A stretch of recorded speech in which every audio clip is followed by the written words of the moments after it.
2025 তারিখে দুর্গা চৌমুহনী দুর্গা অ্যাপার্টমেন্টে অনামিকা আচার্য নামে এক গৃহবধূর অচৈতন্য দেহ পাওয়া যায় এবং তাকে আহত অবস্থায় তার আত্মীয়স্বজন হসপিটালে নিয়ে যায় এবং ডাক্তারবাবু যিনি এখানে কর্মরত ছিলেন অনামিকা আচার্যের মৃত বলে ঘোষণা করে।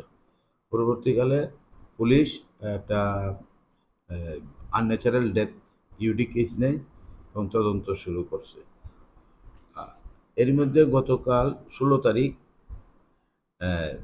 অনামিকা আচার্যের পিতা মৃণাল আচার্য পশ্চিম আগরতলা থানাতে একটা এফআইআর করে, যেটা নাম্বার হলো West Agartala PS case number 50/2025 under section 329 subsection 4 and 103 subsection 1 of BNS. এই মামলা নথিভুক্তর পর আয়োগের কাছে মামলা তদন্ত আসে এবং ইন কোর্স অফ ইনভেস্টিগেশন আয়ু সুশান্ত রায় নামে একজন ব্যক্তি, যিনি ওই অ্যাপার্টমেন্টেই আরেকটা ফ্লোরে থাকতেন, ওনাকে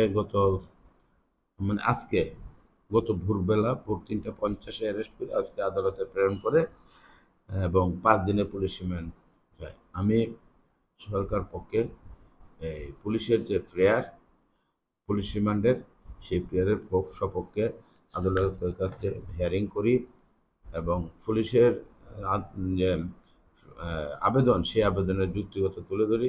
আদালত শুনেছেন এবং উভয় পক্ষে আসামি পক্ষে যিনি উকিল ওনাকেও শুনেছেন। উভয় পক্ষে বক্তব্য শোনার পর আদালত সুশান্ত রায়কে আগামী 22/5/2025 পর্যন্ত পুলিশ রিমান্ডে, অর্থাৎ 22 তারিখ তাকে প্রোডাকশন করা হবে আদালতে।